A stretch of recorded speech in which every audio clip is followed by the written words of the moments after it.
This man is the mastermind who broke the casino code like no one else. Imagine a guy outwitting slot machines for nearly 20 years, orchestrating daring casino heists across the globe. In his first Vegas heist, he astonishingly pocketed $10,000.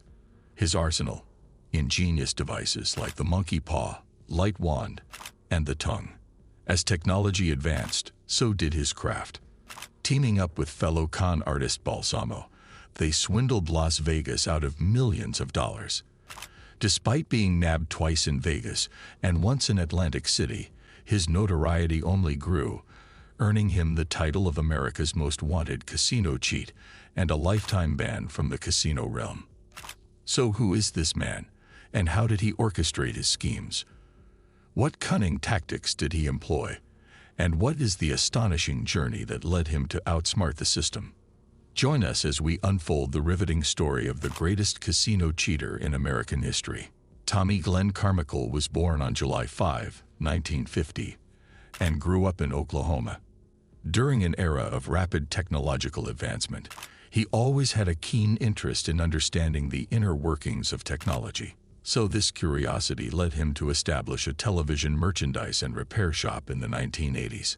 As a grown man in the 80s, Carmichael opened a TV repair shop in Tulsa, Oklahoma, and business was booming. Operating under the name Heist TV Sales and Service, it became an immediate success, being the first of its kind in the area. However, as more tech-focused shops opened up, his shop fell behind, resulting in a decline in revenue. Around the same time, facing his third divorce and still fulfilling community service obligations for previous drug possession convictions, he found his business on the brink of closure. Despite the challenges, he remained determined to reverse his fortunes. His tale isn't just about pushing buttons on a machine. It's about a guy who found a way to beat the odds. In an unexpected turn of events, Carmichael's high school friend, Ray Ming, entered the scene to offer a helping hand. When Ray Ming arrived, he told Carmichael to open his car trunk, saying something inside could change his life. And he was right.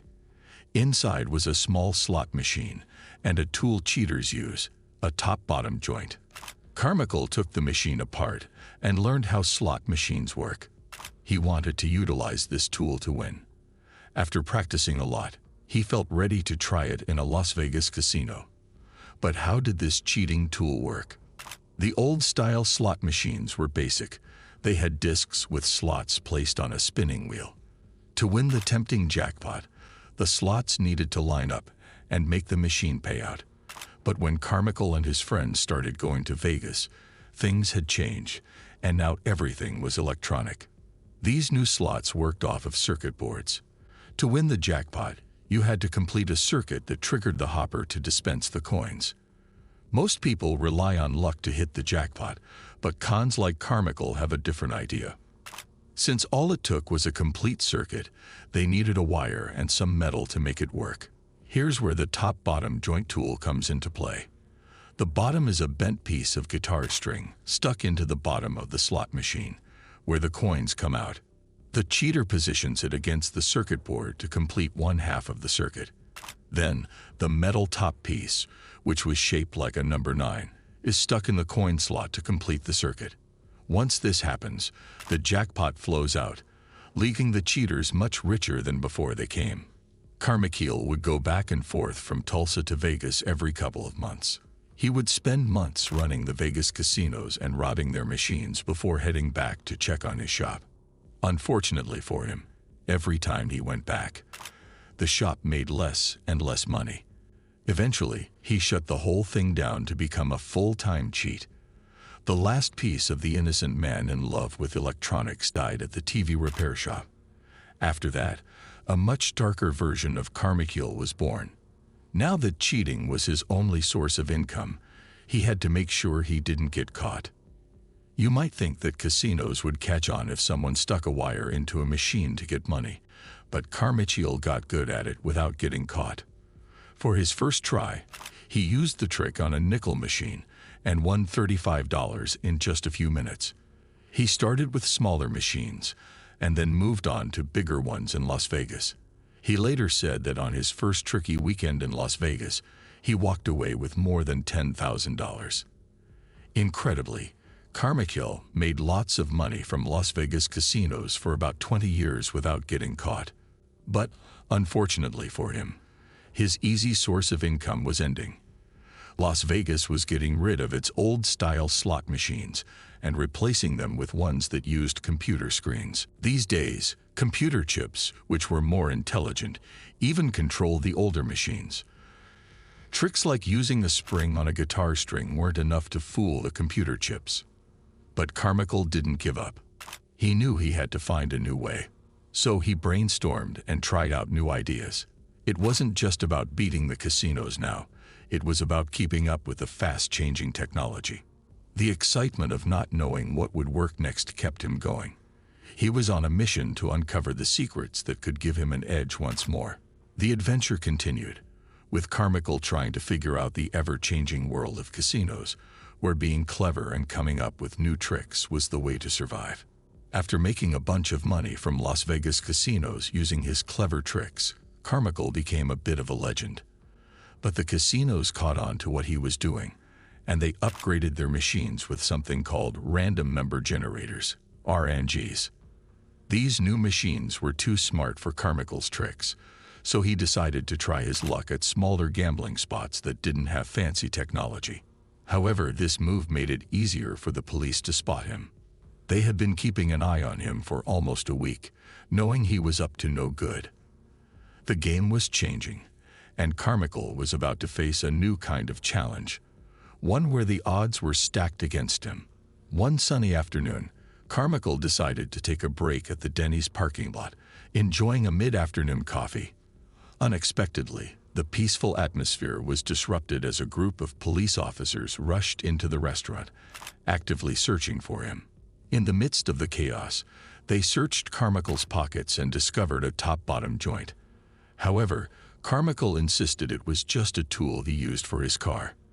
Unfortunately for Carmichael, his history of involvement with drugs and minor offenses played a role in the legal proceedings. As a consequence of this cheating scandal, he was sentenced to 5 years behind bars in 1985. Most people would stop doing bad things after that, but not Carmichael. In prison, he met Michael Balsamo, who was there for similar reasons. They spent time thinking about how they could team up to beat the casinos once they got out. But when they were released, they realized their old tricks didn't work anymore because slot machines had even more advanced technology. As Carmichael and Balsamo were getting closer to leaving prison, they were eager to rejoin the casino world outside. What the casinos didn't realize was that this duo was gearing up for a fresh start in their pursuit of wealth. With strong determination and a few tricks ready, they were about to kick off a new adventure. The excitement was building as the high-stakes game was about to start again, and the casino world was in for another round of clever plans and smart moves. Not long before Carmichael got out of prison, a brand new kind of slot machine called video poker hit the scene. Bally and International Game Technology created it, and it was a significant creation. This machine used fancier technology with advanced random number generators and microprocessors, making it a game changer. Carmichael wanted to figure out how to beat these new machines, but here's the thing. He didn't have enough money, so he did something pretty ordinary. He took on a bunch of part-time jobs, each paying just the minimum wage. He worked hard until he saved up enough money to buy his own video poker machine. After saving up for about 6 months, Carmichael finally brought the video poker machine home. It wasn't just any machine. It was his new project. He wanted to figure out how to cheat it, and that's exactly what he set out to do. After a year of trying different things, he was ready to use his new invention, the monkey paw. This tool was made from guitar wire and flexible spring steel. When placed in the payout chute, it triggered a switch, making the machine release its coins. It was like a little victory for Carmichael, who had worked hard to outsmart the casino once again. The monkey paw became his secret weapon, and he was about to test it against the very machines designed to beat players. The game was on, and he was back in action, ready to see if his clever invention could once again tilt the odds in his favor. With the monkey paw in hand, Carmichael was ready for the next big move. His plan: test the tool in a real casino. So he picked a place, walked in, and approached the video poker machines. He slid the monkey paw into the machine, and with a quick move, he triggered the switch, and coins started pouring out. It worked. The thrill of beating the casino at its own game was like a victory dance. But as luck would have it, the casinos weren't clueless. They caught wind of Carmichael's success. The monkey paw's triumph marked the beginning of a new chapter. The casinos weren't about to let Carmichael have an easy win. They were ready to tighten their security and fight back. The monkey paw had been Carmichael's ticket to success for a while. It worked like a charm, helping him make loads of money from the casinos. But in the fast-paced world of gambling, where casinos were constantly upgrading and keeping an eye on their machines, Carmichael knew he needed to stay one step ahead. So, he came up with a plan. He acted like a customer who wanted to buy the newest slot machines. He talked to a casino worker, asking them to open up one of the machines and explain how it worked. This way, he got all the details he needed to create something new: the light wand. Carmichael was ready for the next phase of his game, using his clever tricks to stay ahead of the casinos. As technology got better, slot machines got smarter, but he wasn't worried. He came up with a new trick called the light wand that fooled these fancy machines. This tool made the machines pay out money even when they weren't supposed to. Carmichael didn't keep his inventions just for himself. He sold them on the black market to anyone willing to pay. He then started selling light wands to cheaters up and down the Vegas Strip. They only cost him $3 to make, but he'd sell them for $10,000 each. He was turning his clever ideas into big bucks, and the story of the light wand was making waves in the bright lights of Vegas. He made so much money that he took a break from Las Vegas and went on gambling cruises to the Caribbean. Utilizing his tools, he won almost $100,000 during his 6-month break. When he came back to Nevada, he joined forces with Ramon David Pereira and his old partner, Michael Balsamo. In a team effort with all this new success, Carmichael and Balsamo were riding high, so high that they decided to form a cheating team. They added more people to their team, each with experience in cheating casinos. They were pulling in millions and spending most of their time partying or cheating. The team was very organized, with different roles for everyone. Some people cheated, while others played the lookout. Some kept an eye out for security, making sure they weren't caught, while others stood strategically to block cameras from seeing them cheat. With their plan in place, the group made around $5 million every other day. They almost hit every casino on the Las Vegas Strip, and sometimes went to Atlantic City. At this time, Carmichael started dating a stripper named Lisa Luxem from one of the casinos he visited.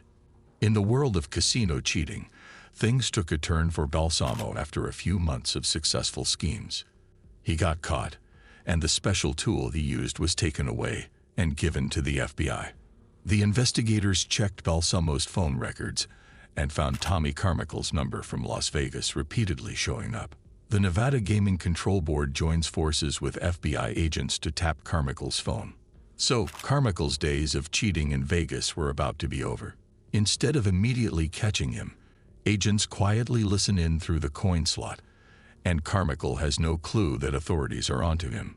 While this was happening, Carmichael was busy making a new cheating device. The slot machine manufacturers had caught up with his old tricks. They introduced machines called ticket in, ticket out, where you get a ticket instead of coins when you win, and then you go and cash it in. Carmichael's old tool, the light wand, didn't work with the new machines because they didn't release coins. So he bought a ticket in, ticket out machine to come up with new ways of cheating using a different tool. He was determined to figure out new tricks and strategies. Despite the challenges of the ever-changing gaming world, Carmichael kept going strong, always prepared to reveal his next move in the tricky world of casinos. Carmichael, once used to the simplicity of old-style slots, now finds excitement in the challenges of the electronic gambling world. He adapted and became clever in ways that surprised everyone. The casinos had no idea that Carmichael, against all odds, was not just changing his own tricks, but also revolutionizing the whole art of cheating. Even though ticket in, ticket out made all of Carmichael's old tools useless, he didn't give up. Instead, he fought back with a new tool called the tongue. It was a simple tool that took advantage of another fatal flaw in the system. These new machines count how many coins you put in using 3 lights. The tongue, Carmichael's new tool, moves strategically in front of these lights to trick the machine. It's like a clever game for him, figuring out ways to outsmart the casino's fancy technology.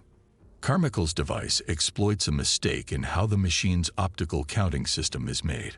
When a coin is inserted, it drops down past 3 lights. Carmichael figures out he can deceive the counter by moving his tool back and forth in front of the middle light. He figured out a sneaky move with his tongue tool. He discovered that if he made the middle light blink, the casino machine would get tricked. It didn't matter if the other 2 lights were off. The machine would mistakenly think that a bunch of coins passed through really quickly, all in less than a second. With this smart trick, Carmichael's tongue tool became a kind of magic key. It made the machine think he deserved hundreds of dollars in playing credits. It was like finding a secret code to unlock the casino's money, and every time he made that middle light blink, he kept winning more. But in casinos, cheaters don't stay lucky forever. Sooner or later, they get caught. Carmichael might have enjoyed his victories, but the casinos, with their careful watching and improved security, were getting closer to catching the trickster. It's like a game of hide and seek where Carmichael keeps dodging the casinos, but they're getting better at finding him. The excitement of winning is there, but so is the risk of getting caught. Carmichael's good luck didn't last forever. The police finally caught him. It was a tough situation, and he had to deal with the consequences, facing legal troubles. For almost 4 years, Carmichael and his crew had been doing well, outsmarting casinos and enjoying the rewards of their clever tricks. But in 1996, things took a turn. Carmichael and his crew decided to try their luck at the Circus Hotel and Casino in Las Vegas. Little did they know that their good times were about to end. The casino was onto them, and their run of luck was about to hit a dead end. The group, not realizing the danger, went ahead with their plan. In 1996, while they were busy cheating on a machine, security guards quickly came in and arrested him. New cameras that Carmichael didn't know about could see past the blockers, leading to his capture. He didn't know about these upgraded cameras, and they played a big part in getting him caught. The days of slipping through the casino's security were over. Carmichael, who used to outsmart them, found himself facing the consequences of his actions. It was a moment when technology and the law teamed up, changing the course of Carmichael's casino adventures. This time, he faced charges of cheating by having and making a cheating device. Surprisingly, he didn't stay in trouble for long. The evidence against him wasn't strong enough, so he got out of custody in less than 24 hours. It was like a short break from all the legal problems. But trouble had a way of sticking to Carmichael. He got arrested again in 1998, and then one more time in 1999. The law was determined to make him answer for what he did. These years were tough for Tommy Carmichael, with legal fights and brief moments of freedom. The authorities kept after him, trying to hold him responsible for his tricks. In the year 2000, things took a serious turn for Carmichael. He got in big trouble for being a key part of a widespread cheating scheme that reached all across the country. The consequences were tough. He had to spend 326 days in jail. On top of that, he got 3 years of probation, which meant he had to be on good behavior. The court also told him he couldn't go near any casinos until his probation time was over. As he faced the consequences, the year 2000 became a major part of his story, a time when he had to pay the price for living on the edge of what's right. After making several big mistakes, Carmichael shared his knowledge about slot machine cheating techniques and became a consultant for security and anti-cheating measures in casinos. He used his expertise to help casinos identify and prevent cheating activities. Carmichael decided to collaborate with the Nevada Gaming Commission to create a device that prevents cheating on slot machines. In 2003, his most successful invention, known as the Protector, was made to block cheating tools. Nevada Deputy Attorney General Jennifer Carvalho commented on his anti-cheating inventions, saying, "He says he has developed an anti-cheating device for slot machines. However, that device can be readily converted to a cheating device." As a result of his past, the Nevada Gaming Commission added Carmichael to Nevada's Black Book, banning him from entering any casino in the state. Carmichael responded to their decision, saying, "They cannot stand the thought of me righting a wrong and possibly making a little money off it." Carmichael claimed he had changed his ways and wouldn't cheat slot machines anymore. He even said, "I could beat them in a heartbeat if he wanted to." But this confidence came at a cost. The reformed inventor found himself banned from Nevada casinos forever. It turns out that being too good at cheating in the past had its consequences. Despite his promises to be different, the casinos weren't willing to take any chances. Carmichael's skills, even if reformed, still raised eyebrows, and he ended up locked out of the very places where he once used to outsmart the machines. It was a reminder that even a so-called changed man couldn't easily escape the shadow of his past tricks. Even though Carmichael got in trouble, people still talk about him. His story makes us think about how far people will go to outsmart the system. Casinos have had to get better at stopping these tricks because of guys like Carmichael. Carmichael's story is a mix of criminal activity, imprisonment, and later redemption through cooperation with law enforcement.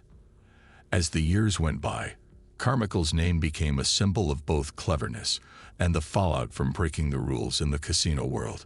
His tale wasn't just about a guy beating slot machines, but a reminder of the ongoing battle between those trying to outsmart the system and the casinos trying to keep their games fair. Even though Carmichael was no longer around, his impact continued to shape the world of casino gaming. Carmichael said goodbye to the world on February 1, 2019, in Tulsa, Oklahoma. He was 68 years old.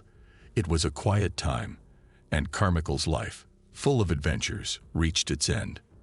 At that moment, in Tulsa, the story of Tommy Glenn Carmichael closed its chapter. So that's the story of Tommy Glenn Carmichael, the guy who tried to outsmart slot machines and got caught. He went from being a clever trickster in casinos to facing the consequences of his actions. His adventures made people think about how far someone might go to beat the system. Carmichael had a bit of a wild ride in his life. He started off doing some illegal stuff with slot machines, figuring out ways to cheat them and get more money. This got him into trouble, and he ended up in jail, where he had to face the consequences of his actions. Even though he got into trouble, Carmichael's story stayed alive. People still talked about his smart moves and the problems that followed. His tale made us wonder about the lengths people would go to bend the rules. Casinos had to get better to stop cheating, learning from guys like Carmichael. Surrounded by his friends and family, he passed away in Tulsa in 2019. His legacy continued, making us think about the balance between outsmarting the system and the fairness casinos wanted to keep. It was a story of challenges, victories, and, in the end, a life well lived that left us with the whispers of a trickster's memory. Don't forget to subscribe for more in-depth stories that will leave you wondering, is that really happening? See you at the next one.